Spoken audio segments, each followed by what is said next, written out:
കൈപ്പറമ്പ് പഞ്ചായത്തും പഞ്ചായത്ത് സ്പോർട്സ് കൗൺസിലും panchayat sports promotion കൗൺസിലും ചേർന്ന് സംഘടിപ്പിച്ച ഫുട്ബോൾ ലോകകപ്പ് വരവേൽപ്പ് റാലിയും പ്രതീകാത്മക ഫുട്ബോൾ മത്സരവും നടന്നു. കൈപ്പറമ്പ് പഞ്ചായത്ത് പ്രസിഡന്റ് പ്രമീള സുബ്രഹ്മണ്യൻ പരിപാടി ഉദ്ഘാടനം ചെയ്തു.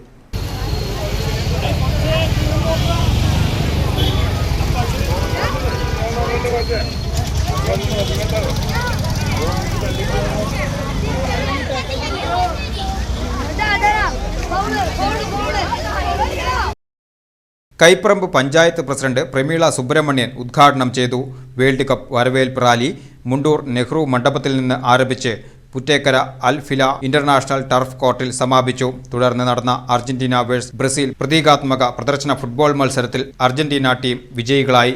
Sports promotion council secretary Risi J Gilson, football camp assistant coordinator KP Rajan, Suresh Babu, Leon, panchayat sports council അംഗങ്ങളായ Sunny KA, KV Sugathan, Radhakrishnan master, football കോച്ച്മാരായ Sunil KS, Jithin Babu, Zain Panakkal, Santhosh Athanikkal, Vineesh Kollannur, Krishnakumar Peningannur, advocate Libin K Lenin എന്നിവർ പരിപാടികൾക്ക് നേതൃത്വം നൽകി.